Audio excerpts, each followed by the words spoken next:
ဝါဆိုလာပြေပွဲသပင်မှာဦးစိန်ဝင်းနဲ့ဒေါ်ခင်တီတာထွန်းတို့ပါတန်ဃာတော်များအားသင်္ကန်းကလူစတုရိသာကျွေးအေပရိသတ်လူဤကောင်းမှုကံအဖို့ပါကကိုအမြပေးဝေပါဤတာရုခေါ်ဆို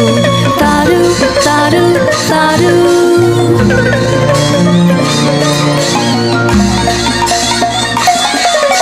ဝါဆိုလာပြေပွဲသပင်မှာ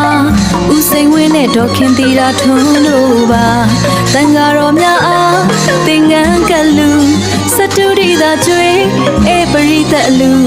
ဤကောင်းမှုကံအဖို့ပါကကို